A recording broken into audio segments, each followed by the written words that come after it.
Alors, il faut le savoir, le blogging, c'est fini, c'est mort. En 2019, vous devez arrêter de faire du blogging.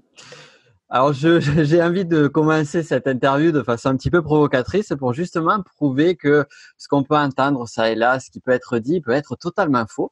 Et pour ça, j'ai le plaisir d'interviewer Monsieur Mathieu Vénis. Bonjour à toi, merci d'être là. Salut Nico, c'est un vrai plaisir d'être avec toi aujourd'hui.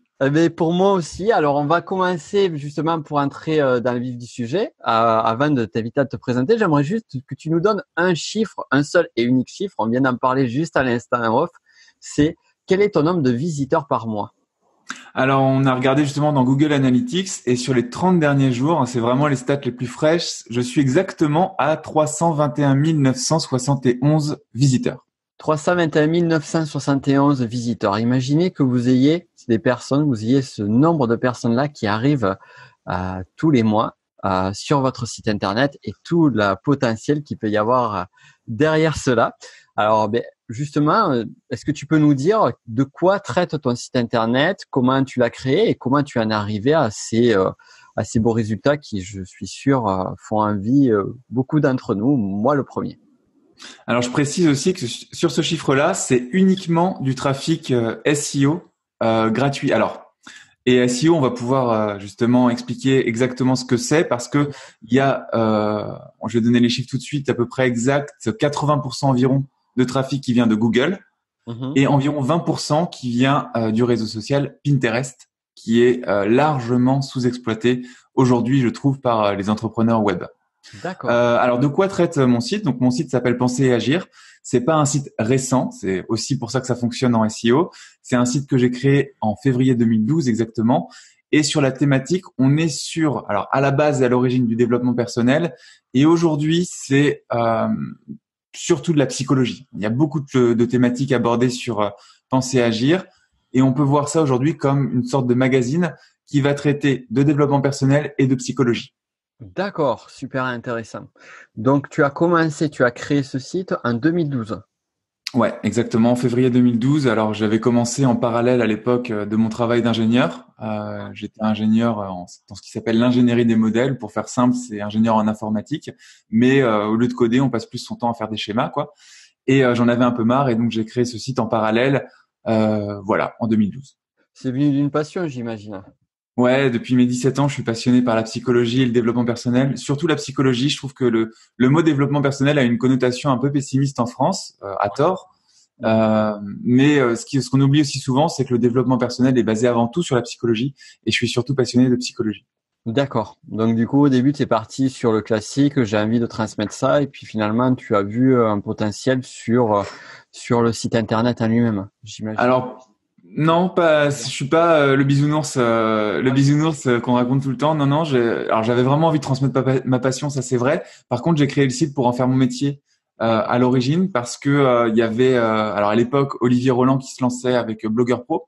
Il Ouais. y avait aussi Sébastien le marketeur français, David Jay et Aurélien Macaire à l'époque, qui étaient donc ce qu'on appelait le groupe des 4 mousquetaires du marketing en France. Et donc il y a eu tout un tatouin sur Internet sur ces méthodes-là. À l'époque, j'avais aussi rencontré Romain Collignon, que tu connais, Tout à qui fait. maintenant est monté en flèche, qui à l'époque avait un blog sur le décodeur du non-verbal. Et pour la petite histoire, en fait, en 2011, j'avais créé un site, j'avais créé une SARL qui s'appelait Make Your Deal, qui était un site e-commerce pour faire des achats groupés. C'était à l'époque où se lançait Groupon. Hop là, j'ai shooté le micro. À l'époque où se lançait Groupon et les sites d'achat et de deal en ligne. Et Mhm. donc, je voulais déjà gagner ma vie sur Internet. Faut aussi savoir que quand j'avais 15 ans, j'avais créé un site d'humour et quand j'avais 17 ans, j'avais créé une association. Donc en fait, j'ai toujours eu cette volonté entrepreneuriale et j'ai Hmm. toujours voulu être mon propre patron et être libre dans le sens libre de ce que je fais. Hmm. Et donc voilà, donc j'avais créé ce site pour gagner de l'argent à la base sur la thématique du développement personnel, mais j'avais appris beaucoup de mon expérience en 2011 qui m'avait montré que créer un site pour gagner de l'argent sur une thématique qui n'était pas en accord avec mes valeurs ou mes passions, qui étaient les achats groupés, honnêtement, j'en avais rien à faire des achats groupés et de faire des bonnes affaires. Ça avait pas du tout fonctionné. J'avais perdu un peu d'argent là-dedans. Et donc, je me suis dit, je vais y aller plus doucement, je vais créer un blog et je vais un peu surfer sur cette vague d'infopreneurs. On appelait ça en France des infopreneurs, les entrepreneurs de l'information et créer mon site Penser et Agir. Donc, c'était une passion, mais créer aussi dans le but de gagner de l'argent. Ouais, donc il y avait vraiment cet objectif qui était clair, net et précis dès le départ. C'est je monte ce site parce que je sais qu'après derrière, je vais, ou du moins dans l'idéal, je vais vivre de cette activité-là. Ouais, il y avait cette ambition-là, et j'étais aussi abonné à des blogs de séduction à l'époque. C'était qu'est-ce que je suivais? Séduction by Kamal, qui existe Ouais. encore d'ailleurs, et justement le blog de Romain Collignon aussi, décodeur du non-verbal. Et je me disais, mais pourquoi? J'étais un peu naïf à l'époque. Je me disais, c'est incroyable, ces gars-là, ils m'envoient énormément de contenu gratuitement, ça m'aide. Et à l'époque, alors Kamal vendait quelques e-books et Romain vendait rien. Et donc j'ai suivi ces gars-là. Je me suis dit, ce n'est pas possible. Je veux dire, l'altruisme, ok, ça existe, mais là, c'est pas possible. Ils envoient trop de trucs. À un moment, ils vont me vendre quelque chose. Ouais. Et j'avais assisté, alors je crois que c'était en 2011, au premier lancement orchestré ou super lancement, pour pas citer la marque française, donc le super lancement de Romain, qui vendait sa formation non verbale en action à l'époque. Et j'ai vu le gars me vendre un truc à 300 euros, je crois, à l'époque. Alors je l'ai pas acheté, mais je l'ai vu le gars le vendre et tout le truc, et je me suis dit, waouh, il y a un truc derrière tout ça. Et c'est ça que je veux faire. Donc ça, c'était en 2011 quand je suivais ça, là, que j'étais en train de créer ma société d'achat groupé. C'était une catastrophe, ça marchait pas du tout. Je me suis dit, ces gars-là, il y a un truc qui existe derrière. Et ensuite, je me suis renseigné. Je suis allé voir aussi du côté des Américains, avec Jeff Walker, avec Ryan Dice, avec donc Frank Kern aussi à l'époque. Et je me suis rentré là-dedans. Et donc j'ai décidé de créer mon blog en 2012 avec tout cet environnement-là. Mais j'étais vraiment je savais rien faire, quoi. Vraiment, je savais rien faire. J'étais l'ingénieur en informatique. Donc on pense que quand on est ingénieur en informatique, on va avoir des facilités. On a des facilités techniques. On sait ce que c'est qu'un FTP, un fichier HTML, des trucs un peu barbares pour les autres. Par contre, en marketing, en création de relations, création d'audience, vente, etc., on est absolument, excuse-moi le terme, nul à chier, quoi. Donc, il a fallu tout apprendre. Je te confirme ça puisque j'ai un parcours qui est assez similaire au tien, donc ça a été la même galère et puis en plus innocemment et puis un peu bon moi je le cache pas et de mon côté tu as toujours un petit peu d'orgueil de, de, de tes compétences. Je me disais bon je sais faire avec l'informatique, je sais faire avec les sites machin et tout ça, ça va forcément marcher parce que voilà je suis débrouillard, mais non c'est pas suffisant. Il y a, il y a, Ouais. il y a le marketing, il y a la vente, il y a tout ce côté-là, ouais. Et qu'est-ce que c'est compliqué? Et toi, justement, mais avant de rentrer sur le vif du sujet, c'est le comment tu en es arrivé à ces magnifiques résultats sur ton site internet. Quelles ont été les difficultés que tu as rencontrées sur cette partie orientée marketing et vente et justement, quels ont été les gaps que tu as réussi à franchir au fur et à mesure du temps? Sur le marketing et la vente, alors la grosse problématique personnelle que j'avais et que j'ai encore un petit peu aujourd'hui, c'est le rapport à l'argent. Et comme moi-même, je n'étais pas client de formation, faut savoir que j'ai pas acheté de formation marketing, quelle qu'elle soit, enfin qui existe en tout cas, à part deux, trois, mais des petites formations à 50 euros, tu vois, vraiment des trucs pas chers. Comme je n'étais pas le client qui allait mettre plusieurs centaines d'euros dans une formation en ligne, Mmh. je n'étais pas capable de vendre à ces prix-là. Donc, lorsque j'ai sorti mes premières formations, alors ça devait être en 2015, sur cette période-là, je vendais très peu cher. Je me rappelle, tu vois, j'ai une formation sur Penser et Agir, donc qui s'appelle l'élément déclencheur. La promesse, c'est créer un déclic dans votre vie en 7 jours. C'est-à-dire, ça va pas, tu prends la formation, tu crées un déclic en 7 jours, c'est garanti, satisfait, remboursé 30 jours. Donc voilà la promesse. Et je l'ai sortie à 17 euros. Et aujourd'hui, elle coûte 197 euros. C'est la même formation, sauf qu'aujourd'hui, elle est à un prix du marché, un prix qui vaut ce que ça vaut, parce qu'en plus, derrière, il y a un suivi des clients, il y a des réponses aux questions, il y a des transcriptions, il y a tout un tas de choses. L'espace formation des membres est vachement développé et tout, mais c'était déjà le cas à l'époque. Mais dans ma tête, alors c'est une formation, t'as 4 heures de vidéo, t'as des tonnes d'exercices à faire, et en 7 jours, t'as une promesse très forte avec une garantie, tu vois. Mais à l'époque, quand j'y pense, je me dis, je suis fou, tu vois. Mais j'avais ce blocage sur l'argent et je l'avais vendu 17 euros. Bon. Et maintenant, je la vends 197. Alors, imagine la différence. Ouais, c'est drôle ce que tu dis là parce que encore une fois, c'est un vécu que j'ai eu aussi. J'avais du mal à acheter des formations, on va dire, à des tarifs, on va dire, qui dépassaient la centaine d'euros. Ouais. Il m'a fallu un petit moment.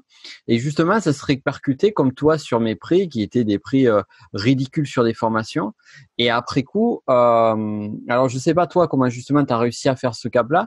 Je sais que moi, le fait d'acheter, d'investir plus de mon côté sur des formations un petit peu plus élevées, m'a amené à débloquer cette partie-là. Toi, qu'est-ce qui t'a amené à monter tes prix justement? Ça a été alors les formations, je suis moins fan de les acheter en ligne et puis j'aime bien enfin je vais surtout les prendre aux États-Unis. Il y a des moyens de trouver certaines formations comme ça. Par contre, quand j'ai commencé à investir, c'est dans les séminaires. Hmm. Et quand je me suis mis à mettre 200, 300 euros pour une journée de séminaire, j'ai vu en fait la différence, le gap. Et aussi, il y a quelque chose d'hyper important, c'est de faire la différence quand on est entrepreneur entre son argent personnel et l'argent de sa société. Et là, il y a vraiment une différence énorme. Pour ça, il faut commencer à faire un peu de chiffre d'affaires, mais c'est intéressant d'avoir cette distinction avant même de commencer à faire du chiffre d'affaires. Comme ça, on met directement les bons prix. C'est que si par exemple, on va faire un calcul hyper simple pour les gens qui nous écoutent, je fais 100 euros de chiffre d'affaires avec ma société, TTC. Là-dessus, il y a 20% de TVA qui partent, donc 20 euros. Et ensuite, si je veux me verser, on va dire, les 80 euros qui restent en salaire, j'enlève encore 40 euros, qui sont les charges patronales, quand on a une société SARL ou SAS. Puis j'ai négligé toutes les charges en termes de prestataires ou de coûts de produits, etc. Bon, pour faire simple. Donc 100 euros, il reste 40 euros. Donc, quand on réfléchit à une somme personnelle d'investir par exemple 40 euros, c'est exactement la même chose que si la société investissait 100 euros. Tu vois, en termes de rapport de force, on va dire, en enlevant les charges, la TVA et tout en France. Quand j'ai pensé comme ça et que je me suis dit, OK, ma société, ce n'est pas moi, c'est une autre entité, une personne morale, comme on dit en loi, ça a été beaucoup plus facile pour moi d'investir de l'argent que si c'était mon argent personnel. Donc là, cette distinction m'a vraiment aidé. Et puis ensuite, bien, il faut se payer. Enfin, tu vois, il y a un moment, si tu vends 17 euros, tu vends 10 formations à 17 euros, ça fait 170 euros. Bon, tu vends 197 euros, ça veut dire qu'il faut que tu convertisses 11 fois moins pour que ce soit moins rentable de vendre à 197 euros qu'à 17 euros. Donc ça, déjà, quand tu fais ça, tu fais les chiffres. C'est comme les Américains disent do the math, tu vois, fais les maths. Prends-toi un peu de temps, mets-toi devant une feuille et tout et fais tes petits calculs comme ça. Tu te rends compte qu'en fait, tu perds pas 11 fois la conversion. En plus, c'est complètement faux ça. Et donc, tu vas gagner beaucoup plus d'argent. Et c'est nécessaire.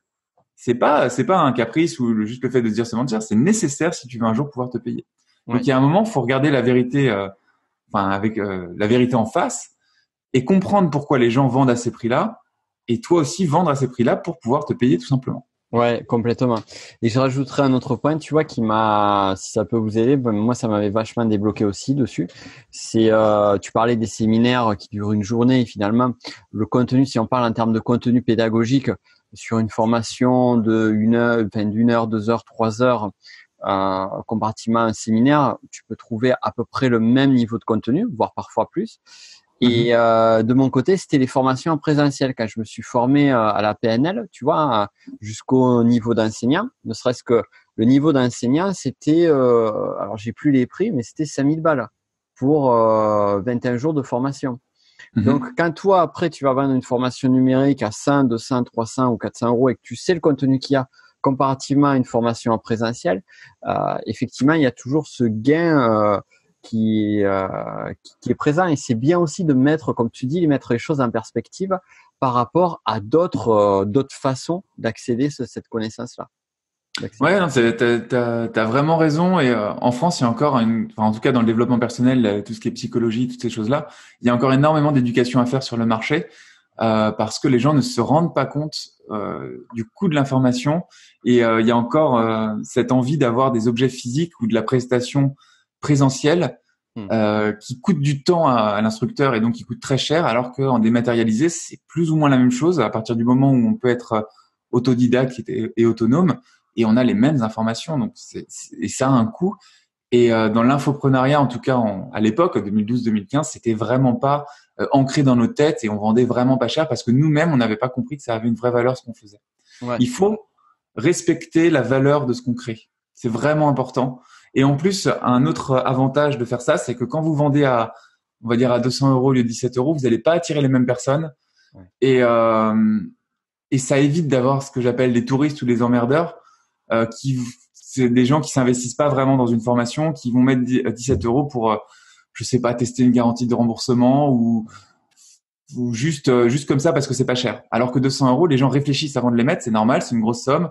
Ils vont être beaucoup plus investis, ce seront pas des touristes, ils vont avoir plus de résultats, ils vont poser des questions plus intéressantes. Et en fait, il y a que du positif, quoi.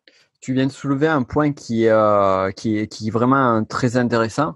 Que moi, je l'ai retrouvé forcément sur le support client. Moi, je vois sur mon équipe, ils me disent, finalement, les tarifs les plus bas, c'est là où où il y a toujours les plus grosses galères et tout ça. Et c'est drôle parce qu'on en discutait pas plus tard ce matin avec ma compagne qui était en train de réfléchir sur les prix pour la location d'un appartement qu'elle a sur Airbnb et sur une location de vacances. Et sur la loc de vacances, c'était assez rigolo parce qu'elle regardait les prix des concurrents et sur la même résidence, les premiers apparts étaient à 50. Alors c'était en peso chilien, mais l'équivalent en français en euros, c'était à 50 euros. Elle disait, moi, il est à 100 euros, un peu plus de 100 euros. Elle me dit, mais il est hors de question, et c'était le juste façon de penser, de le descendre à 50 euros parce que je préfère le vendre moins, le louer moins et pas avoir des personnes qui vont être des emmerdeurs, quoi. Et c'est souvent, on a ce truc-là, c'est que moins on met d'argent sur quelque chose, plus il y a d'exigences, paradoxalement. Et j'ai vraiment. D'ailleurs, je sais pas pourquoi. Peut-être que tu as la réponse à cette question. Pourquoi est-ce que justement les personnes, quand elles vont payer moins cher, on va retrouver des personnes qui vont être 10 fois plus exigeantes pour un tarif beaucoup plus bas. Tu as rencontré ça aussi. Ouais, bien sûr, mais je pense que c'est tout simplement enfin, on est pareil, on est tous pareils. C'est les gens qui vont aller vers les prix les moins chers sont des gens qui font attention à leur argent et qui n'en ont pas beaucoup généralement. Quelqu'un qui gagne 10 000 euros par mois, il n'en a rien à foutre d'économiser 50 euros sur 100 euros, tu vois. 50, 100, 200, 300, même jusqu'à 1000, pour lui, c'est presque pareil. C'est Cédric Anissette qui expliquait que la vraie richesse, c'est jusqu'où tu peux aller en dépensant cash sans que ça te fasse absolument rien. Il y a des gens, ça va être 10 euros. Et il y a d'autres gens, ça va être 500 euros. Et d'autres gens, ça va être 50 000 euros. Le gars qui est milliardaire ou multimillionnaire, quand il dépense 50 000 euros, c'est comme toi si tu dépenses 100 euros. Et c'est comme quelqu'un au SMIC qui va dépenser 10 euros. Tu vois ce que je veux dire? Ouais, et donc, quelqu'un qui fait attention sur un site comme Airbnb à une différence entre une chambre à 50 euros et une chambre à 100 euros, c'est tout simplement qu'elle n'a pas beaucoup d'argent. Sinon, elle ferait pas attention à ça. Et quand tu n'as pas beaucoup d'argent à ces niveaux de revenus-là, eh bien, en fait, ça reste une dépense quand même. C'est peut-être tes seules vacances de l'année. C'est peut-être ton seul souffle où tu vas souffler de ton travail qui t'emmerde et où tu bosses 50 heures semaine pour rien. Tu pars en vacances une semaine. Tu fais l'effort de mettre 50 euros par nuit. Et donc, tu as des exigences bien supérieures à une autre personne qui va mettre 100 euros. Tu vois, comparativement dans le même bloc d'immeuble que tu dis, qui lui, voilà, il a vu les deux prix. Il s'est dit, bon, je prends celui-là, ça me dérange pas. Tu vois, il fait pas la course à l'économie. Je pense que c'est ça. Et quand t'as pas beaucoup d'argent, c'est difficile. Il faut arrêter de dire mettez de l'argent, etc. Oui, il faut mettre de l'argent, mais il y a aussi quand même une personne qui est au SMIC, c'est super compliqué et c'est normal qu'elle soit exigeante pour un logement. Ouais, c'est bien que tu remettes en perspective ce genre de choses-là parce qu'on a tendance à l'oublier. Il y a souvent beaucoup d'espèces de croyances, enfin, du moins dans le milieu, on va dire, sur cette notion cette notion d'argent à lâcher tout ça. Et il y a des personnes qui vraiment, comme tu dis, qui galèrent. Un sou est un sou, quoi. Donc, c'est pour ça qu'il faut augmenter ses prix, comme on disait, les mettre à leur valeur juste, en tout cas. Mais moi, sur Penser Agir, j'ai toujours des paiements étalés, tu vois, mensuels. Et je fais toujours en sorte qu'il y ait une formule qui soit à, on va dire, moins de 100 euros par mois. Par exemple, tu achètes une formation à 300 euros, bah, je vais te la faire payer en 3 fois ou 4 fois. Toi, tu peux, quoi, pour les gens. Et on se rend compte, c'est pas, tu vois, c'est le même prix, quoi. On va dire que tu payes en 4 fois ou en une fois, c'est le même prix à 2 ou 3 euros près, on va dire.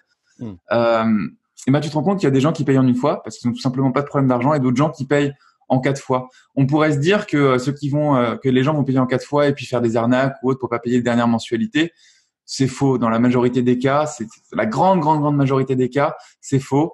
Et ça sert à rien aussi de mettre, je sais pas, tu vois, à un moment, moi j'ai fait ça aussi. On mettait 297 en une fois et 117 en 3 fois, ce qui faisait que la somme finale était 40 euros plus élevée que si tu payais en une fois pour limiter ces gens-là. En fait, c'est faux. Si la personne a l'argent sur son compte, elle va payer en une fois. Et parce qu'elle a pas envie d'avoir des paiements étalés, tout simplement, elle a bien raison. Et si la personne n'a pas les moyens, elle va payer en plusieurs fois. Et comme ça, on essaye de satisfaire tout le monde. Ensuite, si la personne n'est pas prête à mettre cette somme-là, bah, c'est tout simplement qu'elle n'est pas prête pour suivre cette formation-là et qu'à mon avis, elle a d'autres problèmes à régler avant de s'intéresser à ça. Et t'as raison aussi sur ce point-là. Effectivement, bon, il y a des gens malhonnêtes partout, ça c'est clair. Sur les paiements, plusieurs fois, on a tendance à le voir. Mais de façon générale, je suis entièrement d'accord avec toi. C'est parfois le grand classique. Il y a un paiement qui passe pas parce que la personne a changé de carte bancaire ou la carte bancaire a expiré. La plupart des gens, quand on renvoie un mail ou dire bon mais voilà, le paiement n'est pas passé, ceci, cela, la personne est dans une dynamique constructive, dire excusez-moi et tout ça, et ça se fait sainement, quoi. Il n'y a pas une question de vouloir arnaquer ou d'avoir une vision malsaine des choses, quoi. Puis ça, aujourd'hui, avec les outils informatiques, tu peux l'automatiser. Et moi, ce qui se passe, c'est que dans 30 jours avant que la carte périme et 15 jours avant que la carte périme, ils reçoivent des mails pour mettre à jour leurs coordonnées, de toute façon. D'accord. Donc voilà. Et puis, si jamais ils n'ont pas mis à jour, ils reçoivent des relances automatiquement. Les premières sont gentilles. Et quand même, après, faut quand même pas oublier qu'on est entrepreneur, qu'on est une société, qu'on paye des impôts et qu'on a des charges. Donc moi, j'envoie... donc à 30 jours avant, j'envoie un mail, votre carte va bientôt périmer. 15 jours avant, pareil, un petit rappel sympa. Si ça passe pas, je leur dis toujours poliment et super gentiment, le paiement est pas passé, est-ce que vous pouvez mettre à jour? Ensuite, j'ai un deuxième rappel qui commence à durcir un peu en disant il serait temps de mettre à jour. Ensuite, après, j'ai deux autres appels, donc 15 jours, enfin ça doit être 3 semaines après ou quelque chose comme ça, c'est le paiement qui est toujours pas passé, où j'envoie quand même des mises en demeure. C'est important, je pense, dans l'infoprenariat, j'ai l'impression qu'on est un peu trop gentil avec les clients. Enfin, c'est en tout cas ce qui se dégage un peu quand je vois ça. Moi, si la personne paye pas, au bout de 15 jours, 3 semaines, je lui envoie des mises en demeure automatiquement, quoi. Ce qui est important, parce qu'on est des sociétés, en plus on est en France, on est déclaré, on paye des impôts, et il y a un moment, il faut que ce soit respecté, quoi. Mais là aussi, je pense que tu touches du doigt quelque chose qui, enfin, du moins dans ces cas-là, ces cas particuliers, on touche c'est très peu, hein. Un manque d'honnêteté. Donc c'est oui. à un moment donné, tu t'engages. Après, la personne s'engage sur quelque chose, donc à un moment donné, tu respectes tes engagements, ou alors à la limite le dire. Mais souvent, c'est des situations où la personne va faire le mort ou quoi que ce soit en disant bon, ça va passer, quoi. Ouais, voilà. Donc, ce qui est bien, c'est d'automatiser ça, comme ça, on s'en soucie pas et ça passe bien, quoi. Ouais. Et de renvoyer justement chacun à sa responsabilité. Le créateur de contenu a sa propre responsabilité vis-à-vis du contenu qui est délivré, vis-à-vis des garanties qui sont faites. Et de l'autre côté, il y a une responsabilité. Moi, je dis toujours, c'est 50% du chemin. 50-50. Bien sûr. Puis il y a des coûts. Enfin, on a des équipes, t'as des équipes, j'ai des équipes, il y a du SAV qui est géré, bah, ça coûte de l'argent. Ça coûte. Bien sûr. Complètement. Bien sûr. Complètement. Et pour revenir sur un sujet un petit peu plus gai, on va dire, un petit peu plus sympa que les non manques de paiement. J'aimerais qu'on revienne sur ton site internet. Donc aujourd'hui, j'imagine que c'est le plus gros de ton trafic, le plus gros de ton business, quoi. Il tourne autour du site, c'est ça, non? C'est carrément le seul, on va dire, parce que je suis sur YouTube, je suis sur Instagram. Alors sur Pinterest, très très présent, mais en fait, si on décortique un peu ma stratégie Pinterest, on voit qu'en fait les épingles qui sont postées renvoient vers le site, donc ça reste le site. Donc ouais, à 90%, c'est le site. Après j'ai Facebook, Twitter, tout ça, mais en organique pur, c'est-à-dire sans payer. C'est-à-dire que je ne fais aucun trafic payant. Je fais pas de pub. J'ai pas de pub pour renforcer un petit peu le trafic du site ou autre? Ah, rien. Bah non, quand on disait tout à l'heure 320 000 personnes par mois. Moi aujourd'hui, j'ai pas de problème de trafic. J'ai pas de problème de lead. J'en ai environ 200 par jour qui rentrent grâce à mon site. Okay. Donc ce sur quoi je mets mes efforts et mon temps, c'est sur la conversion. Donc qui dit conversion, quand tu as un trafic comme ça, forcément, ça veut dire qu'à un moment, tu as élargi le scope des sujets de ton site. Parce que tu peux pas monter à des chiffres comme ça en restant sur une niche hyper ciblée. Si c'était, je sais pas, le développement personnel avec le changement de vie, même si c'est quand même une grosse niche, tu as quand même à un moment tout exploité et tu vas pas monter à des chiffres comme ça. Donc après, moi, je suis parti dans des aspects un peu plus spirituels, des aspects d'auto-hypnose. Là, j'ai des articles sur tout ce qui est yoga, méditation. En fait, tout ce qui va se rapprocher des gens qui pourraient être intéressés par mes formations. Donc, une personne qui veut, par exemple, changer de vie, eh bien, c'est une personne qui va à un moment s'intéresser aussi au yoga, s'intéresser à l'hypnose, s'intéresser à la spiritualité, s'intéresser à Alors bien sûr les thématiques beaucoup plus classiques comme la peur de l'échec, etc. Ça c'est du dev perso, tu vois. Et comme ça, tu élargis le scope. Et c'est ce qui te permet d'atteindre des chiffres comme ça en adressant beaucoup plus de sujets. La problématique après qui est derrière, c'est ok, c'est bien, tu fais du trafic, mais il faut quand même les convertir en prospects. Et ces prospects, il faut leur vendre quelque chose. Et donc après, c'est de ce que j'appelle l'hypersegmentation, c'est-à-dire analyser ce qui s'appelle des cohortes en marketing, donc des gens qui viennent sur ton site, et en fonction des groupements d'articles que tu fais, ce qui s'appelle en SEO des cocons sémantiques, eh bien en fonction de ces groupements d'articles, créer les lead magnets, donc les cadeaux que tu vas offrir à ces prospects pour les segmenter, et ensuite créer toute la gamme de formations qui est derrière. Et donc moi, je préfère segmenter mon audience et créer les formations qui vont bien et leur vendre, plutôt que d'acheter de la pub pour augmenter mon trafic, ce qui aujourd'hui me servira à rien, parce que j'en ai déjà beaucoup. D'accord. Et c'est un boulot. Là, on retrouve ton côté ingénieur du coup. Je sais pas si moi j'ai toujours été très procédural et très j'adore la notion de tunnel de vente et de diviser comme ça les gens et de leur proposer ce qu'ils veulent. Il y a un aspect scalable aussi qui est super intéressant parce que je vends pas mon temps, je vends que de la formation en ligne. Ouais, bien sûr, ouais, tout automatique. Et est-ce que c'est plus, alors c'est la grande question, tu vois, là on va sur une partie un petit peu plus avancée. Est-ce que il vaut mieux justement segmenter? Est-ce que tu as pu tester donc la segmentation que tu l'as fait, ou envoyer directement une même formation à toute la liste? Alors, ce qui se passe dans mon business, c'est que tu arrives sur un article, ouais. Donc on sait par quoi tu es intéressé. Sur cet article, tu as un cadeau, donc il y a un e-book. Chez moi, c'est les e-books, et les e-books, c'est des compilations d'articles. Donc c'est très simple. Ça veut dire que je fais mon cocon, par exemple, yoga, là, c'est ce truc qui est en train d'être fait en ce moment. On va écrire, je sais pas. Alors je dis on parce que c'est des prestataires qui écrivent, hein, c'est plus moi aujourd'hui. Au début, c'était moi, bien sûr, j'en ai écrit 200 des articles, et puis aujourd'hui, c'est d'autres gens. On va bientôt atteindre les 1000 articles d'ailleurs. Wow. Ouais, comme ça donne un ordre d'idée aussi aux gens pour se mettre les bons chiffres en face et tout. C'est bien de dire la vérité, hein, c'est du boulot, hein, c'est pas c'est pas en claquant des doigts qu'on va le faire. Et j'ai commencé en 2012, attention. Hein. Donc tu pas 321 900 visiteurs en espace en 7 jours seulement. En l'espace de 30 jours avec 10 minutes par jour. Ouais, non, quand c'est du SEO et que c'est donc du trafic gratuit, ça veut dire que ton site a une autorité, que tu as construit une image, que tu es reconnu auprès de Google, tu es référencé sur des sites à haut potentiel, etc., que t'as pas acheté de lien. Enfin, ça se fait sur la durée. C'est impossible d'avoir un truc gratuit sur Google aujourd'hui sans passer du temps et sans faire les choses sérieusement. Donc tu arrives sur un article, je vais te faire le chemin, ça va être hyper intéressant pour les gens qui écoutent. Tu télécharges un e-book qui est la compilation des articles connexes sur la même thématique. Donc, si c'est un truc sur le yoga, on va te faire un e-book sur le yoga. Quand tu arrives là-dedans, alors aujourd'hui, je l'ai pas, mais je te vendrai la formation qui va se rapprocher le plus de ce qui t'intéresse. Donc, typiquement, ce qui serait bien, c'est que j'ai une formation sur le yoga. Si je prends un exemple de ce que j'ai déjà, ce que je suis en train de faire en ce moment, tu as un burn-out ou une dépression, on va te proposer un e-book sur la dépression et le burn-out, et derrière, je vais te vendre une séance d'auto-hypnose dans mon cas sur la dépression et le burn-out qui est fait en partenariat avec un hypnothérapeute professionnel. Je vais expliquer aussi pourquoi après je fais des partenariats parce que ça peut être très intéressant aussi pour les gens. Donc je vais te mettre dans un tunnel de vente qui va te vendre ça à un prix discount. Si jamais tu n'achètes pas ça ou même si tu achètes, en fait ça m'importe peu. Je te fais rebasculer après dans tous les tunnels de vente de mon site. Et alors après voilà, on pourrait aller dans le trop perfectionniste qui serait de dire voilà, si quelqu'un est en dépression, il faut peut-être mieux lui vendre après la séance d'auto-hypnose sur le stress plutôt que la formation pour réaliser son projet de vie, tu vois. On pourrait avoir des parcours ultra personnalisés comme ça, mais ça c'est beaucoup trop compliqué aujourd'hui à gérer. En tout cas, je trouve, surtout quand tu as beaucoup de produits. Donc moi en fait, ce qui se passe, c'est que tu rentres, tu fais un tunnel de vente qui est une séquence d'engagement. J'applique exactement la stratégie marketing qui s'appelle The Invisible Sales Machine, la machine de vente invisible, qui est une formation de Ryan Deiss. D'accord. Qui est un marketeur américain.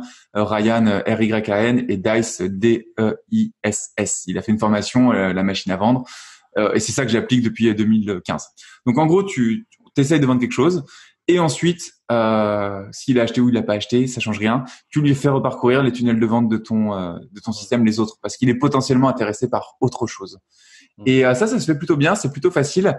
Parce que c'est juste une petite séquence d'emails qui va, alors chez moi c'est tous les 15 jours, toutes les semaines, non je crois que c'est tous les 15 jours, qui va proposer les différents e-books que j'ai créés en fait.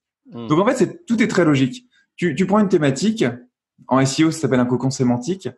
T'écris plein d'articles dessus. Donc moi, je les commande. Ensuite, je les compile, j'en fais un e-book. À partir de là, je vais trouver, soit je vais créer la formation si j'ai les compétences, soit je vais trouver quelqu'un pour la créer. Et ensuite, tu fais le tunnel de vente qui la vend. Et derrière, après, tu as une séquence email qui s'appelle une séquence de segmentation qui, tous les 15 jours, va dire, hey, est-ce que ça t'intéresse, est-ce que tu es victime de stress ou est-ce que tu es en dépression ou est-ce que tu veux réaliser ton projet de vie ou est-ce que blablabla. Et si la personne est intéressée, elle clique, elle télécharge l'ebook. Là, je l'ai fait re-entrer son adresse email. C'est un réengagement fort, ça s'appelle en marketing. Parce que tu pourrais juste faire genre cliquer sur un lien, mais voilà, les gens des fois ils cliquent et après tu vas les spammer un peu parce que ils ont cliqué un peu par hasard, tu vois. Tu les fais se réinscrire, ils reçoivent l'ebook gratuit et là tu les remets dans un tunnel de vente exactement comme s'ils s'étaient inscrits au site, tu vois. Donc c'est un peu pensé comme ça. Et ce qui est vachement bien quand tu as ce système-là, c'est que tu peux, c'est un peu si tu es ingénieur en informatique, tu parlerais d'architecture à composants et pour faire ultra simple et vulgarisé, c'est des Lego. Donc en fait, tu fais ton Lego, c'est ton tunnel de vente, et puis tu vas le connecter, tu vois, avec tes listes. Donc après, on pourrait faire toute une formation là-dessus, mais l'architecture, elle est un peu simple à comprendre et ça permet de commencer très petit sur un sujet très très précis, et puis ensuite de faire des sujets connexes et de les relier dans ton système, tu vois, comme ça. Et alors, ce qui est très important aussi là-dedans en termes d'autorité sur le marché, c'est que quand tu as un site comme ça qui fait beaucoup de trafic, beaucoup de sujets, tu as beaucoup de sujets de formation, etc., tu as vite le problématique de la multi-expertise, c'est-à-dire expert de tout, expert de rien, tu vois. Si tu traites beaucoup de sujets, comment justifier que tu es expert? Tu peux pas être expert en yoga, en dépression, en hypnose, en changement de vie, etc. Donc c'est là où moi, j'ai un peu changé le modèle de pensée agir, où avant c'était un peu le coach Mathieu Vénis qui fait les formations sur le dev perso, où maintenant c'est plus une plateforme d'édition qui va aller chercher les meilleurs thérapeutes ou sophrologues ou ce que tu veux pour créer des formations avec eux et les proposer aux gens. Tu vois, tu crées un peu plus une marque qui englobe tout. Ouais. Donc c'est bien. En plus, tu as un nom qui a été choisi au départ, qui n'est pas associé à ton nom à toi. Donc ça permet. Ouais, c'était hyper important pour moi ça. Je voulais créer comme je t'ai dit, j'ai créé le site pour gagner de l'argent à la base aussi, parce que c'était une passion, mais aussi pour gagner de l'argent. Et quand tu crées un site, c'est important de penser à la revente un jour, si ça arrive. Et c'est important de créer une marque qui n'est pas forcément du personal branding. Quand tu crées Nicopen, c'est plus difficile à revendre que penser à agir. C'est ça. Ouais, moi typiquement c'est le pas forcément l'écueil, enfin dans certains cas, mais c'est vrai que c'est une problématique pour moi si jamais je veux aller dans ce sens-là, quoi. Ouais, alors après c'est un énorme avantage le personal branding, c'est que c'est beaucoup plus facile à vendre. Comme c'est toi que tu vends et que c'est toi sur les vidéos et c'est toi partout, c'est beaucoup plus facile à vendre que une formation éditée par Penser et Agir par exemple. C'est beaucoup plus impersonnel et beaucoup plus difficile à vendre. Donc il y a du bon et du moins bon. Et tu vois aussi ce qui est difficile, c'est par exemple lorsque je propose mes accompagnements. Donc sur un accompagnement, c'est moi et mon équipe qui bossons pour une personne et pour l'intégration, la mise en place de sa formation en ligne, en fait toute la partie vraiment de la partie technique et la partie stratégique. Et je sens que ça m'est encore arrivé il y a 2 jours. Je sens que ce que veulent les gens, c'est être avec moi. Donc c'est difficile de dire à un moment donné, tu vois, je peux sous-traiter toute une partie, par exemple la partie technique est sous-traitée, la coordination du projet de l'accompagnement est sous-traitée, mais la partie coaching stratégique, toute la partie stratégique, ils veulent le faire avec moi et pas avec quelqu'un d'autre. Donc c'est là où c'est pas où on voit un petit peu les limites du système. Après sur du branding, c'est différent puisqu'on peut augmenter la valeur, augmenter les prix ou ce genre de choses là, quoi. Sur cette problématique de coaching, tu as Alexandre Cormon, qui est donc coach amoureux, qui a une solution sur son site qui, en fait, si tu veux être coaché par lui, c'est beaucoup plus cher que si tu veux être coaché par un coach de alexandrecormon.com, tu vois. Donc lui, c'est pareil, tu vois, il a une marque, alexandrecormon.com, qui est du personal branding à fond, mais il a donc une équipe de coach et lui, et si tu veux être coaché par lui, bah tu payes beaucoup, beaucoup plus cher. Donc ça permet de... C'est intéressant. Ouais, sur son site, c'est bien fait, c'est hyper bien. De toute façon, il est hyper bon, le gars. Après, c'est intéressant aussi, finalement, quand on y pense, il y a aussi les couturiers, enfin les marques de couturiers, enfin de parfums, tout ça. Tu vois, Yves Saint Laurent, Hugo Boss, ce genre de choses-là. Finalement, c'est des marques qui ont été faites par une personne. Bon, elles sont anciennes, mais après, c'est devenu des marques en tant que telles qui se vendent. En fait, à partir du moment où après, faut comparer ce qui est comparable. Parce que dans le luxe et la haute couture, bien sûr, c'est vachement bien de faire du personal branding parce que tu achètes. Alors je sais pas ce que c'est, moi je comprends pas grand chose à ces trucs-là, mais c'est la créativité, la créativité, l'idée novatrice du gars. Ouais. Tu vois, c'est sûr que quand tu vas chez Célio, tu vois, c'est bon, ok, c'est une marque, mais quand tu vas chez Yves Saint Laurent, c'est autre chose. Tu vas chez ce gars-là, c'est un, comment ils appellent ça? C'est un grand couturier. Dior, en fait, tous les grands couturiers, il me semble, alors faudrait voir Chanel, Dior, Versace, tu vois, ce sont des noms de grands couturiers parce qu'ils ont la fibre artistique, etc. Mais de toute façon, dans leur métier, les mecs vendront jamais leur temps. Ouais. Donc, ils peuvent être là sans être là. D'ailleurs, c'est Yves Saint Laurent qui est mort, je crois, il y a pas longtemps. C'est pas pour ça que la marque va s'arrêter. Oui, mais la marque a dépassé l'identité du personnage. C'est ça, voilà, ouais. La marque a dépassé. Puis, comme c'est des vêtements, on n'a pas envie d'être avec Yves Saint Laurent forcément. C'est pas un formateur, tu vois. Ouais. Après, t'as un gars qui gère ça hyper bien aux États-Unis. C'est Russell Brunson. Il a sa marque qui est ClickFunnels, Ouais. son outil, quoi. Enfin, il a même ClickFunnels, il a Marketing Funnels, il a tout un écosystème de sites. Mais il a aussi russellbrunson.com. Et si tu veux faire partie de son mastermind à, je sais plus si c'est 30 000, 40 000 ou 60 000 euros l'année, dollars, pardon. Son truc là, son mastermind à lui, c'est russellbrunson.com parce que c'est lui. Tu achètes son contact à lui. Si tu vas sur ClickFunnels, son outil de marketing en ligne, c'est ClickFunnels. C'est pas Russell Brunson. Entre les deux, quoi. Ouais, c'est comme Steve Jobs et Apple à l'époque. T'as Steve Jobs qui faisait les conf calls, qui porte le projet, mais la marque c'est Apple. C'est Apple, ouais. Donc toi, tu pourrais avoir Nick Open et Phoenix Anima. Ouais, tout à fait. Mais c'est un peu ce qui se dessine. Et même tu vois, au travers de notre interview, surtout la partie business de la connaissance, c'est aussi ça qui se dessine, ouais. Mais Phoenix Anima, justement, j'ai créé la marque pour la société où je mets la marque en avant parce que justement, elle ne suffira pas que Nick Open. Donc, c'est ça, t'as un organisme de formation qui peut aller éditer d'autres coachs et c'est pas que Nick Open. Même si Nick Open fait des formations dans Phoenix Anima. Ouais. C'est assez schizophrène l'entrepreneuriat, mais c'est hyper important d'avoir cette carte un peu devant soi et de se dire, OK, où est-ce que je vais? Quelles sont mes marques? Qu'est-ce que je fais? Pourquoi je le fais? Et comment je le fais? C'est important d'avoir ces grands axes comme ça. Et puis, c'est différentes étapes d'évolution et ça vient à ce que tu disais tout à l'heure aussi entre la personne morale de la société et à côté l'individu et l'identité de l'individu. Donc c'est là aussi c'est intéressant, ouais. Ouais, c'est ça. Puis tu peux très bien avoir une marque et faire quand même du personal branding. Tu vois, j'ai pensé à agir, mais il y a quand même Mathieu Evenis sur tous les réseaux. Ouais. Le bouquin que je sors en septembre, là, il est écrit par Mathieu Evenis, fondateur de Penser à agir. Tu vois, donc tu peux tout faire. C'est comme quand si tu lis un livre de Steve Jobs, c'est écrit par Steve Jobs, fondateur de Apple, tu vois. Ouais, tout à fait. D'ailleurs, tu peux nous donner le titre de ton livre? Ah, ça s'appelle, alors titre très cliché, ça s'appelle C'est décidé, je change de vie. Ça sort donc le 4 septembre 2019. C'est aux éditions Interédition.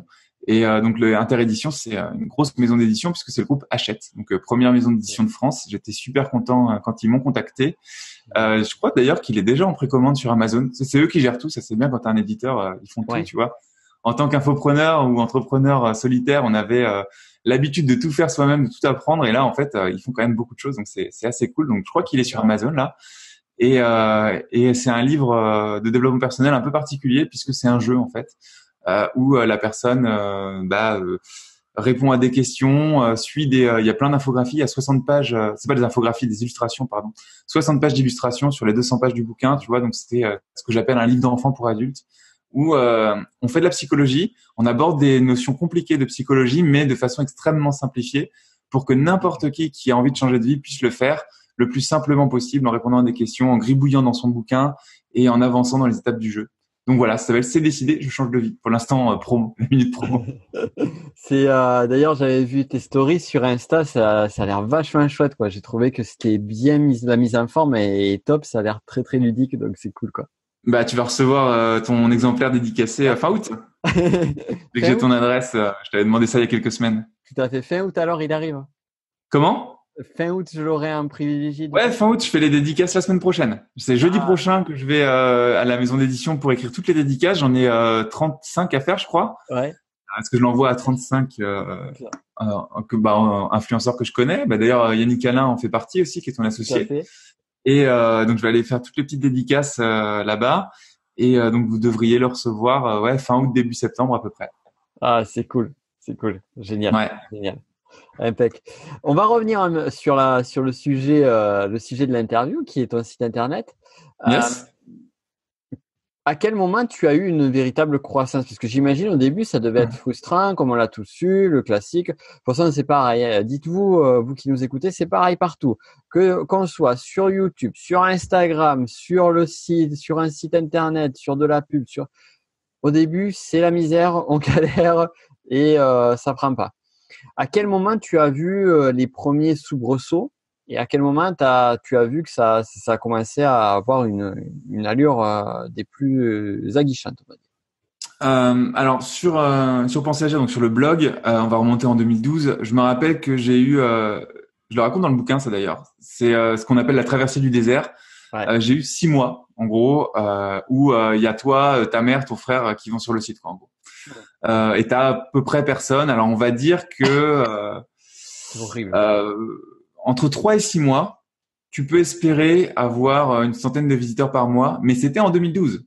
Je pense que c'est beaucoup plus compliqué aujourd'hui quand on démarre un blog. Je sais pas si aujourd'hui le meilleur conseil serait de démarrer par un blog.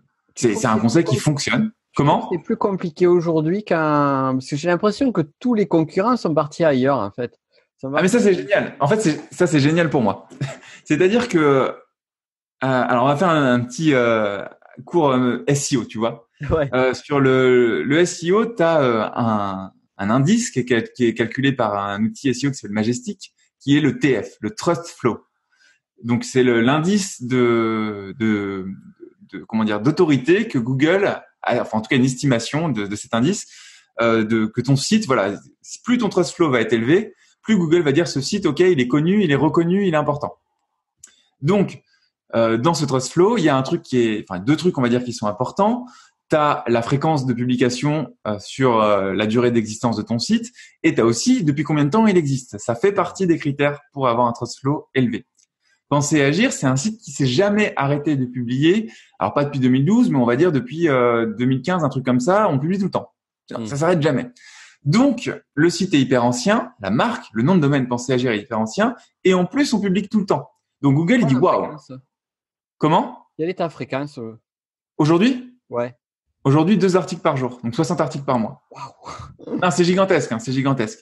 C'est pour ça que je dis on est un magazine aujourd'hui. Je me qualifie plus comme un blog. Enfin, même si sur le site tu verras blog, ça migre petit à petit vers le modèle d'un magazine.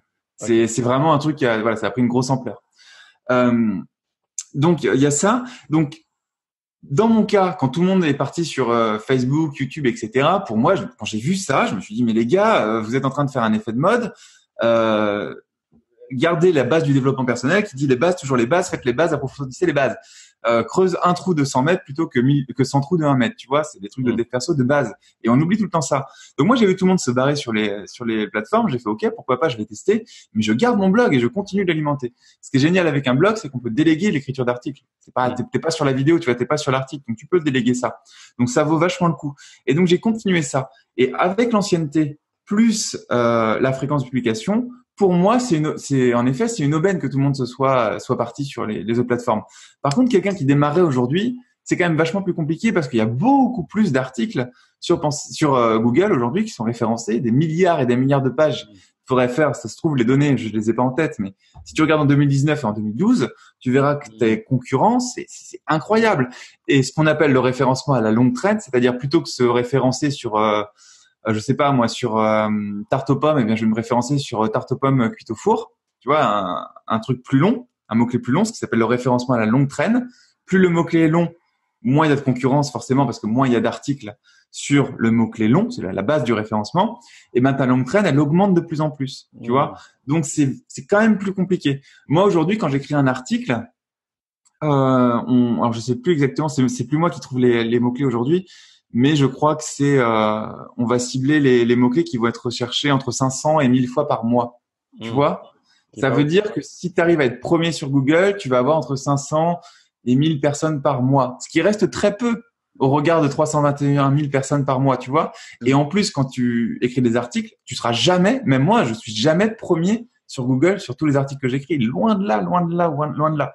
Donc là, aujourd'hui, mon pourcentage d'augmentation par mois, il est entre 3 et 5%. Tu vois, tous les mois, je vais avoir 3 à 5% de trafic de plus. C'est joli quand même. Hein.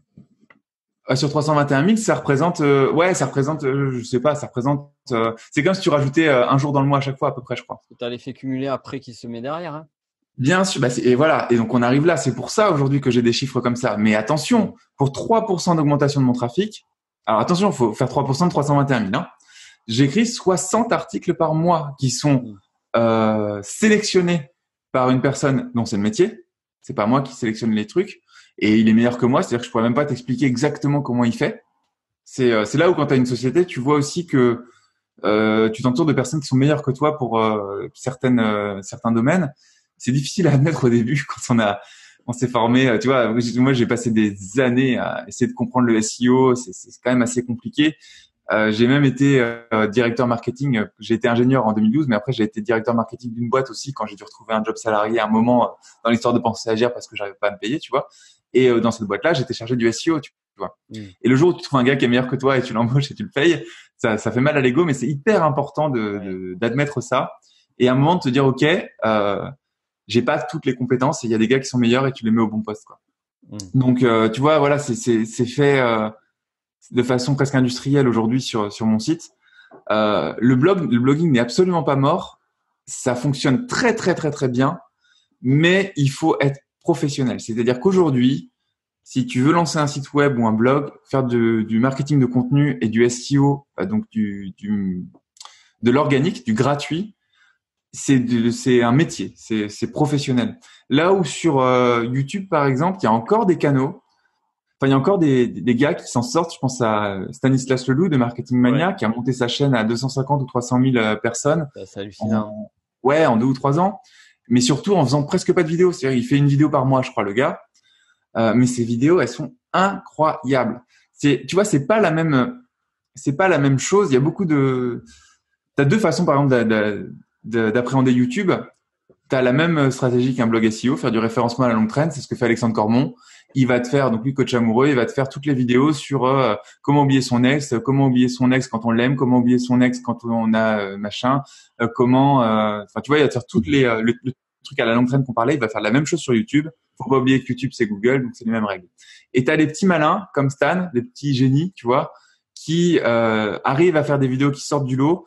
Et là, t'as pour les personnes créatives et je sais pas, moi j'ai pas la réponse, j'y arrive pas sur YouTube. Mais les gars qui vont te faire des super montages audio, qui sont super créatifs et tout, tu peux t'en sortir aujourd'hui d'une autre manière avec YouTube. Après, tu as aussi Instagram aujourd'hui qui est un immense canal, mais alors ça n'engage que moi. Je pense que ça marche beaucoup mieux si tu es une fille un peu sexy, tu vois. Le barbu qui fait de la psychologie sur Instagram, bon, enfin je parle de moi là quand je dis ça, ça marche pas terrible. Tu vois, j'ai 1400 je crois followers, un truc comme ça. Je l'ai lancé il y a pas longtemps le truc, donc ça marche quand même, mais parce que j'ai une audience ailleurs, tu vois, j'ai le site web, j'ai ouais, t'as ramené ton audience sur Insta, quoi. Voilà. Mais mon audience, c'est des femmes de 40, 50 ans, elles sont pas particulièrement sur Insta, tu vois. Ouais. Par contre, si t'es un peu dans la fitness, dans le fitness, le régime, le bien-être, que t'es une fille, que t'es un peu jolie, que tu hésites pas à poser en maillot de bain ou faire des trucs un peu sexy. Alors ça peut paraître un peu, je sais pas s'il y a des féministes ou autres qui écoutent ça, encore un gars qui parle comme ça. Non, c'est quand tu fais du marketing et que t'as une société, il faut connaître les réseaux, tu vois. Instagram, ce qui fonctionne. C'est factuel. Ouais. C'est état de fait. Bah c'est des photos quoi. Et puis si tu veux savoir comment un réseau fonctionne, tu l'installes, tu te mets nu, tu vois tu l'installes nu sur ton truc. Tu mets aucune, tu vois, tu mets pas ce que t'aimes, tu le configures pas, tu vois. Puis tu regardes ce qu'il y a dans le fil d'actualité. Et tu vas comprendre que ce qu'il y a dans le fil d'actualité, c'est ce qui marche le mieux, tu vois, sur n'importe quel réseau que ce soit. Ouais. Tu vas voir que tu auras que des filles en maillot de bain et en string, quoi. Ouais. Donc c'est ce qui marche le mieux sur Instagram. Si tu peux être comme ça, si tu peux faire ton marketing comme ça dans ta niche, va sur Instagram. Si tu es dans la psychologie, moi ce qui fonctionne chez moi, c'est le blogging et Pinterest. Parce que là sur Pinterest, tu as plein de femmes, c'est mon audience, de 40, 50 ans qui vont aller faire de la recherche pour de la déco et aussi de la psychologie, etc. Et ça marche très bien. Et tu vois, sur Pinterest, aujourd'hui, j'ai 42 000 abonnés, ce qui est quand même énorme. On n'en parle pas, tu vois, de ce réseau-là, mais c'est énorme. Ouais, et ça me ramène 20% de mon trafic. C'est-à-dire que sur les 321 000, il y a 20% qui viennent de Pinterest. D'accord. C'est pas rien. C'est pas rien du tout, quoi. Wow. Mais ouais, mais parce que comme j'écris 2 articles par jour, enfin j'écris, Pensez Agir écrit, c'est pas moi. Hein, j'ai une graphiste derrière qui va me faire l'épingle qui correspond à l'article et qui va le mettre sur Pinterest. Moi, ce réseau-là, il me coûte absolument zéro. Enfin, en temps, je parle, hein. En argent aussi, parce que bien sûr, il y a la graphiste. Mais en temps, ça me coûte absolument zéro. Et c'est 20% du trafic. C'est gigantesque. Et pour faire un calcul dans l'os, tu vois, enfin comme ça, c'est 20% du chiffre d'affaires. Parce que c'est directement corrélé dans ces cas-là. Vu que moi, c'est le site, c'est le truc vraiment principal. Donc c'est ouais, Pinterest. Si vous êtes dans cette niche-là, ça vaut le coup. Mais c'est la même chose, tu vois. Il faut savoir où on est. Si on est dans le marketing, je suis pas sûr que Pinterest ce soit le meilleur réseau, par exemple. Par contre, Instagram, ça peut être sympa si t'es dans le marketing, que tu voyages beaucoup et que tu as une belle voiture et que tu as envie de montrer, tu vois ce que les Américains disent, le show don't tell, montre, ne raconte pas. Et le gars qui a une vie extraordinaire, qui fait du marketing, qui veut mettre en avant ça, ce que font Franck Roca, ce que font Alexandre Lawel, je crois, celui de Manger Vivant, etc., Cédric Anissette, Florent Fou, tous ces gars-là là, du Make Money. Ils montrent leur vie sur Instagram et je pense que ça fonctionne bien. Ça fonctionne moins bien qu'une fille en string, mais ça fonctionne quand même bien. Moi, par exemple, si j'avais ce délire un peu de partir en Thaïlande et tout, ce qui n'est pas du tout moi, enfin, je suis pas du tout dans ce truc-là. Moi, je suis très bien à Paris, dans mon appart et tout. Mais si je voyageais beaucoup et que j'aimais ça, ce serait intéressant à montrer sur Instagram. Mais comme moi, j'aime bien travailler en bureau, mes journées sont moins fun, quoi, tu vois. Donc, ça marche moins bien sur Instagram. Ouais, c'est sûr. C'est sûr que ça joue sur le contexte, ouais. Ben c'est ça, donc il faut pas prendre la dernière tactique à la mode. Je trouve ça complètement débile. Il faut s'écouter, voir comment est-ce qu'on vit, et il y a toujours un réseau ou un truc qui existe. Et après, ça n'empêche pas d'être partout, tu vois. Mais tu peux pas développer tous les réseaux à fond, je pense. Ça c'est sûr. Donc moi, je suis sur Instagram. J'ai des prestats qui postent les photos, les trucs comme ça. Je fais tous les 3 mois, je fais une séance de shooting photo avec un photographe. Je fais 50, 60 photos et ça peuple Instagram pour les mois qui viennent, tu vois. Et j'ai des gars qui postent et ça va. Mais c'est juste pour être un peu partout. C'est important d'être quand même partout pour les personnes qui te suivent parce qu'ils disent ok, c'est un truc sérieux, il est partout, on le retrouve. Et il y a des personnes qui ont envie de te suivre partout. C'est généralement les meilleurs clients, donc faut être là pour eux. Mais après, faut mettre des vrais efforts, de l'argent sur ce qui correspond à ton audience et ce qui correspond à toi. Ouais, c'est très sage le conseil. Très, très sage. Et ça remet un petit peu les choses en perspective. Donc, je te remercie pour ça. Ouais, et puis surtout, fuyez je dis ça aux gens qui écoutent, fuyez les tactiques à la mode. Là, en ce moment, c'est WhatsApp, là, en ce moment. Ah oui, j'ai vu passer ça. Comment? J'ai vu passer ça, ouais. Ouais, t'as Jean Rivière qui est revenu dans le game avec Antoine Pétavin et Antoine BM qui se sont associés. Et ils lancent alors ça a été lancé aux États-Unis il y a quelques mois. Faut toujours savoir que quand même les gars, généralement c'est des trucs qui existent un peu ailleurs. Et donc en ce moment la mode c'est WhatsApp. En fait ces tactiques-là sont vachement bien quand tu fais déjà beaucoup d'argent et que tu as envie d'avoir un nouveau canal, que tu as de l'argent à mettre et que tu as envie de tester les trucs et tout. Par contre si t'es débutant, faut quand même rester sur les bases. C'est vraiment c'est des trucs qu'on voit en dev perso, c'est reste toujours sur les bases, tu vois. Donc si les gens qui écoutent sont débutants ou sont, on va dire, à moins de 100 000 euros par an de chiffre d'affaires, développez les bases à fond. Si c'est YouTube pour vous, faites du YouTube à fond et attendez que ça marche. De toute façon, quel que soit le réseau, vous aurez toujours 6 mois de traversée du désert où il va se passer strictement rien. Et je pense qu'on peut remettre en cause sa stratégie au bout de 6 mois à peu près. Mais faut les passer ces 6 mois, il faut plus rien. Ouais, et puis ça vaut à tous les niveaux de développement d'une activité parce que forcément tu progresses, tu montes et tu vas tester ou tu vas mettre en place de nouvelles stratégies ou tu vas pas voir les résultats de suite et il y a tu vois ce que tu dis là, le conseil que tu dis là, même moi ça me parle par rapport à quelque chose que je suis en train de mettre en place sur ma stratégie et je sais pertinemment que si au bout d'un mois ou 2 mois là j'ai déjà passé 1 mois et demi mais j'ai pas de résultats concrets, tu vois, ou très faibles. Je vois une évolution, mais j'ai pas des résultats ouf. Et je sais qu'il faut que je continue comme ça pour arriver à ce moment où vraiment là, ça va permettre soit de décoller, soit de dire ok, il y a peut-être un switch à faire, il y a peut-être un pivot à faire, comment le faire. Donc, ouais, alors ça c'est vrai quand on l'oublie. Comment? Cette patience-là, on l'oublie souvent. Ouais, ça c'est bien quand on est en mode stratégie organique. Après, t'as aussi quand même, faut pas oublier, quand les gens ont un peu de trésorerie, ils peuvent, j'appelle ça cramer de l'argent, c'est-à-dire je sais pas, tu lances un nouveau produit ou un nouveau tunnel de vente ou autre, tu crames de l'argent sur Facebook, ça fait de la pub. Forcément, plus tu mets d'argent, plus t'as de visiteurs, quoi. Donc, il y a un moment, tu peux tester ton tunnel. Oui. Après, avec ce que ça engage, c'est-à-dire, est-ce que tu as bien ciblé les gens et ça reste quand même du trafic plus ou moins froid. En tout cas, beaucoup plus froid qu'une liste d'emails. Mais voilà, admettons, tu veux vendre un produit à 100 euros. Une formation à 100 euros, tu mets 2000 euros sur Facebook, tu fais 0 vente, tu peux sérieusement te poser tes questions. Et ce qui est vachement intéressant avec cette stratégie-là, c'est que tu as la réponse en une semaine, quoi. Tu vois, tu mettais 2000 euros sur une semaine, ou même en un jour, si tu veux. Tu as des gens qui rentrent dedans.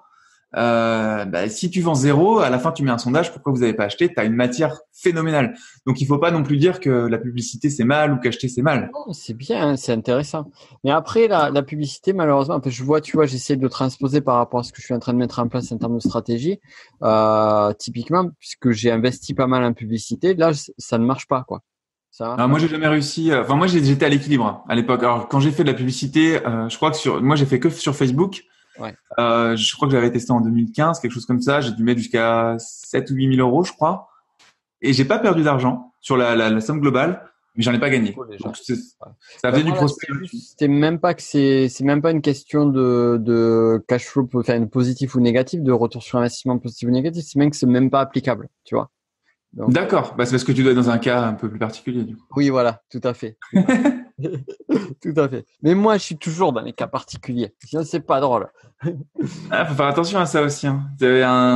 C'est Sébastien, le marketeur français, qui disait que tu avais plusieurs barrières psychologiques et l'une d'elles, t'en as 4, je crois, principales, et l'une d'elles, c'est mon cas est différent. Quand on dit, mais moi, dans mon cas, c'est différent. Tout à fait. C'est resté gravé en moi, ce truc-là. C'est bien, c'est bien. Non, c'est pas ça. C'est que j'ai besoin de me dire, j'ai un besoin de différenciation qui est nécessaire, qui est vital, qui est même archaïque. Ok. Mais c'est un autre sujet. Sur ça, je vais te poser l'ultime question de cette interview. C'est, est-ce que tu peux nous donner une de tes pires galères sur ton aventure et qu'est-ce que tu en as tiré? Ouais, si, une de mes pires galères. Si, la pire. Alors, faut savoir que quand on est entrepreneur, les dépressions et les burn-out font partie de pas de notre quotidien, mais font partie du chemin. Et en France, faut les accepter. On les oublie, ça là. Ouais, mais faut les accepter, il faut être prêt. Il y a un truc important qui dit, les Américains disent,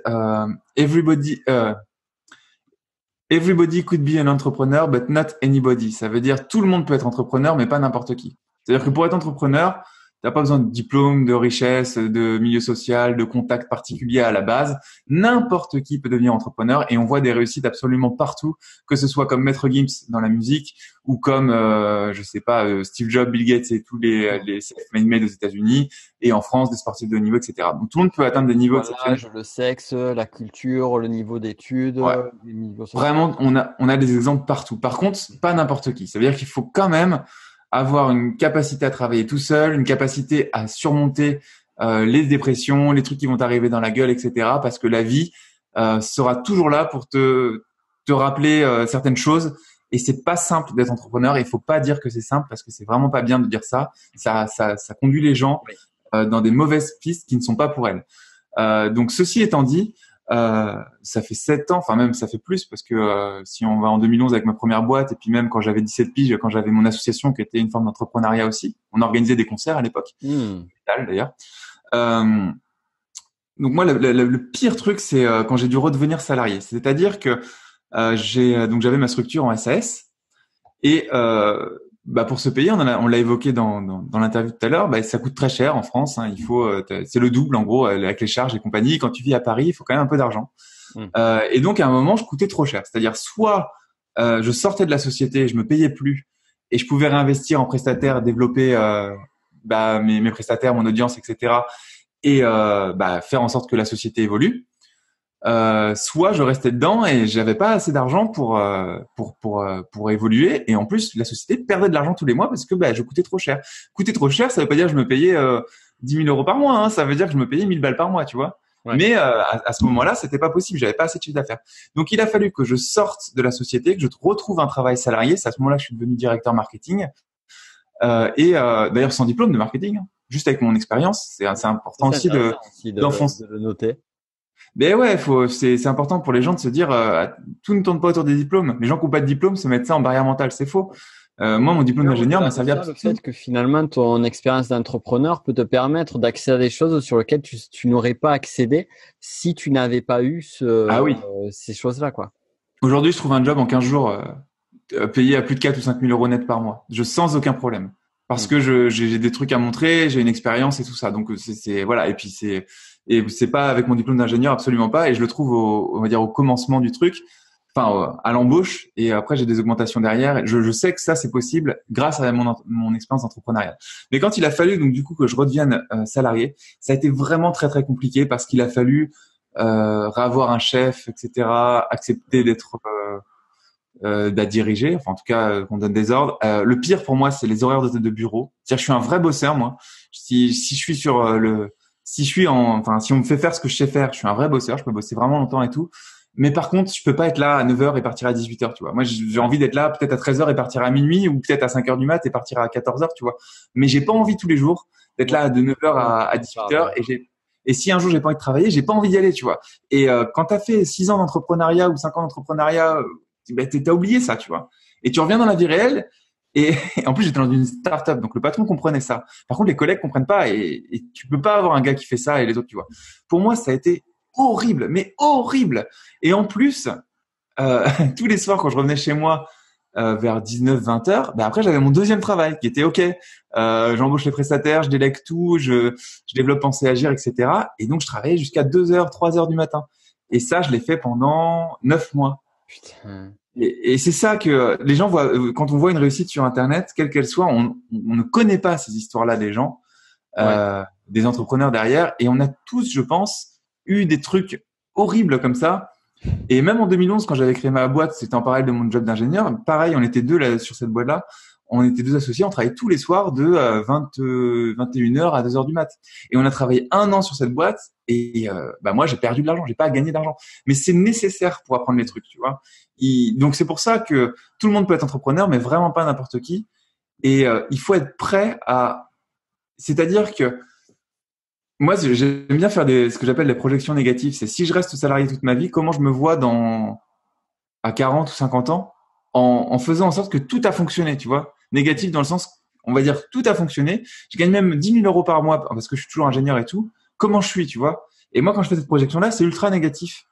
Je vais dire, putain, mais je vais encore au travail à 8 heures, j'ai encore des chefs à la con, il y a des dynamiques politiques sur les choix qui sont faits qui ne me conviennent pas, etc. C'est horrible. Tu vois, je me vois à la limite, je suis mort avant, tu vois. Et à l'inverse, je fais la projection dans l'autre sens. Ok, mec, tu galères tous les soirs jusqu'à 2 heures du matin. Projection négative, t'arrives à 40 ans, tu cartonnes pas, tu vois, t'arrives juste à te payer 2000 balles par mois peut-être. Tu vois, beaucoup moins qu'avant. Par contre, ton emploi du temps, tu fais ce que tu veux, quoi. Bah moi, c'est ce chemin-là que je choisis. C'est-à-dire les deux trucs, le truc le plus positif à gauche et le truc le plus négatif à droite. Bah, même si le truc le plus négatif à droite, c'est ce qui m'arrive, bah, je suis beaucoup plus content que le truc le plus positif à gauche. Tu vois ce que je veux dire? Ça m'a énormément aidé. Donc, il faut être prêt à affronter ça. Ça veut pas dire que ça va se passer comme ça. Mais quand même, si on lit toutes les biographies des gars qui ont réussi, il y a des galères là-dedans, il faut être prêt à affronter ça. Et donc, moi, la pire galère que j'ai rencontrée, c'est redevenir salarié, travailler tous les soirs jusqu'à 2 heures, et voilà.